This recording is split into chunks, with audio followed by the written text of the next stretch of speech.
भक्ति का मार्ग है सरलता। एक समय की बात है, एक बहुत ही आलसी और भोला भाला युवक था रामू। पूरा दिन कोई काम नहीं करता था, बस खाता ही रहता और सोता ही रहता था। घर वालों ने कहा, चलो जाओ, निकलो मेरे घर से, कोई काम धाम करते नहीं हो, बस पड़े रहते हो।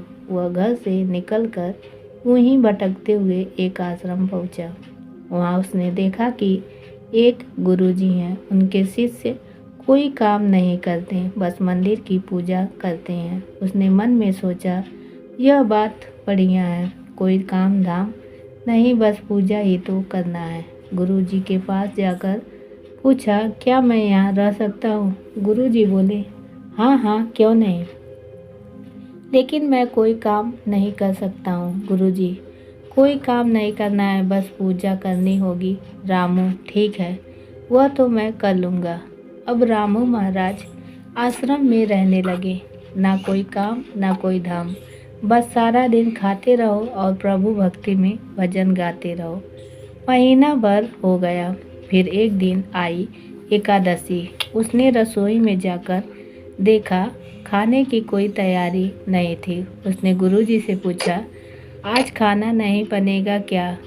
गुरुजी ने कहा, नहीं, आज तो एकादशी है, तुम्हारा भी उपवास है।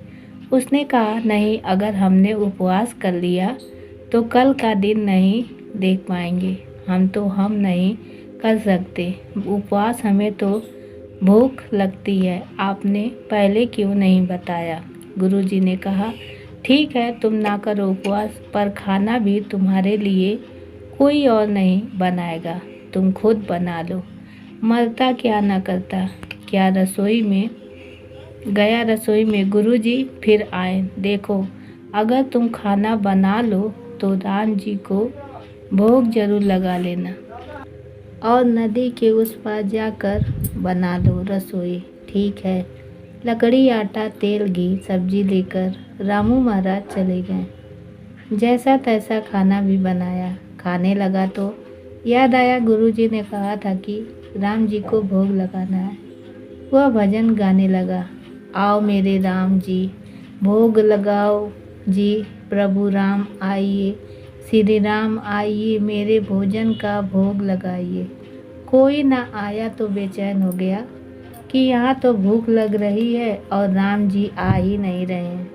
भोला मानस जानता नहीं था कि प्रभु साक्षात तो आएंगे नहीं, पर गुरुजी की बात मानना जरूरी है। फिर उसने कहा, देखो प्रभु राम जी, मैं समझ गया कि आप क्यों नहीं आ रहे हैं। मैंने रूखा सूखा बनाया है और आपको तरमाल खाने की आदत है, इसलिए नहीं आ रहे हैं। तो सुनो प्रभु, आज वहाँ भी कुछ नहीं बना है, सबकी एकादशी है, खाना हो तो यह भोग ही खा लो।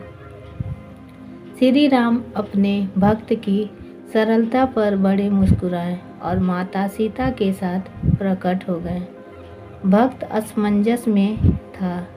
गुरुजी ने तो कहा था कि राम जी आएंगे, पर यहाँ तो माता सीता भी आई हैं और मैंने तो भोजन बस 2 लोगों का बनाया है। चलो कोई बात नहीं, आज इन्हें ही खिला देता हूँ। बोला, प्रभु मैं भूखा रह गया, लेकिन मुझे आप दोनों को देखकर बड़ा अच्छा लग रहा है। लेकिन अगली एकादशी पर ऐसा न करना, पहले बता देना कि कितने जन आ रहे हो, और हाँ, थोड़ा जल्दी आ जाना। राम जी उसकी बात पर बड़े प्रसन्न हुए, प्रसाद ग्रहण करके चले गए। अगली एकादशी तक यह भोला मानस सब भूल गया। उसे लगा प्रभु ऐसे ही आते होंगे और प्रसाद ग्रहण करते होंगे। फिर एकादशी आई। गुरुजी से कहा, मैं चला अपना खाना बनाने, पर गुरुजी थोड़ा ज़्यादा अनाज लगेगा, वहाँ 2 लोग आते हैं। गुरुजी मुस्कुराए, भूख के मारे बावला है, ठीक है, ले जा और अनाज ले जा। अब की बार उसने 3 लोगों का खाना बनाया। फिर गुहार लगाई, प्रभु राम आइए, सीता राम आइए, मेरे भोजन का भोग लगाइए। प्रभु की महिमा भी निराली है। भक्त के साथ कौतुक करने में उन्हें भी बड़ा मज़ा आता है। इस बार वे अपने भाई लक्ष्मण, भरत, शत्रुघ्न और हनुमान जी को लेकर आ गए। भक्त को चक्कर आ गए। यह क्या हुआ? एक का भोजन बनाया तो दो आए, आज दो का खाना ज़्यादा बनाया तो पूरा खानदान आ गया। लगता है आज भी भूखा ही रहना पड़ेगा। सबको भोजन लगाया और बैठे बैठे देखता रहा। अनजाने ही उसकी भी एकादशी हो गई। फिर अगली एकादशी आने से पहले गुरुजी से कहा, गुरुजी ये आपके प्रभु राम जी अकेले क्यों नहीं आते? हर बार कितने सारे लोग ले आते हैं। इस बार अनाज ज़्यादा देना। गुरुजी को लगा कहीं यह अनाज बेचता तो नहीं है, देखना पड़ेगा जाकर। भंडार में कहाँ इसे जितना अनाज चाहिए दे दो और छुपकर उसे देखने चल पड़े। इस बार रामू ने सोचा खाना पहले नहीं बनाऊंगा, पता नहीं कितने लोग आ जाएं, पहले बुला लेता हूँ फिर बनाता हूँ। फिर आवाज़ लगाई, प्रभु राम आइए, श्री राम आइए, मेरे भोजन का भोग लगाइए।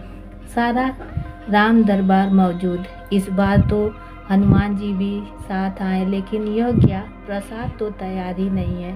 भक्त ठहरा भोला भाला और बोला, प्रभु इस बार मैंने खाना नहीं बनाया। प्रभु ने पूछा, क्यों? बोला, मुझे मिलेगा तो है नहीं, फिर क्या फ़ायदा बनाने का, आप ही बना लो और खुद ही खा लो। राम जी मुस्कुराए। सीता माता भी गदगद हो गई उसके मासूम जवाब से। लक्ष्मण जी बोले, क्या करे प्रभु? प्रभु बोले, भक्त की इच्छा है, पूरी तो करनी पड़ेगी, चलो लग जाओ काम पे। लक्ष्मण जी ने लकड़ी उठाई। माता सीता आटा सानने लगी।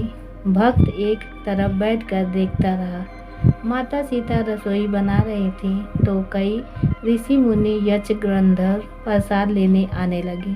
इधर गुरुजी ने देखा खाना तो बना नहीं, भक्त एक कोने में बैठा है। पूछा, बेटा क्या बात है, खाना क्यों नहीं बनाया?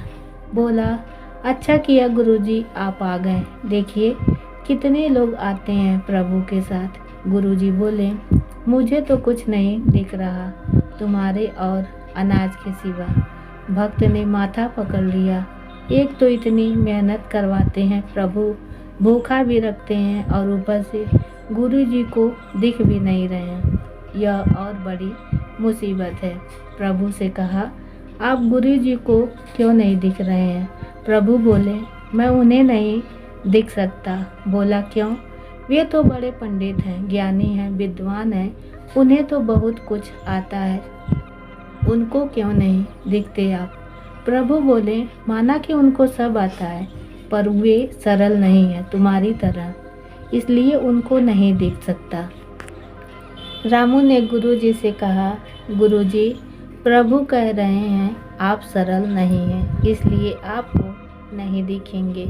गुरुजी रोने लगे। वाकई मैंने सब कुछ पाया पर सरलता नहीं पा सका तुम्हारी तरह, और प्रभु तो मन की सरलता से ही मिलते हैं। प्रभु प्रकट हो गए और गुरुजी को भी दर्शन दिए। इस तरह एक भक्त के कहने पर प्रभु ने रसोई भी बनाई। उम्मीद है दोस्तों आपको हमारी कहानी पसंद आई होगी। पसंद आई है तो एक लाइक शेयर ज़रूर करें और चैनल पर नए हैं तो चैनल को सब्सक्राइब कर बेल आइकन दबाना ना भूलें, ताकि अगली अपडेट सबसे पहले आपको मिले। धन्यवाद। ओम नमः शिवाय।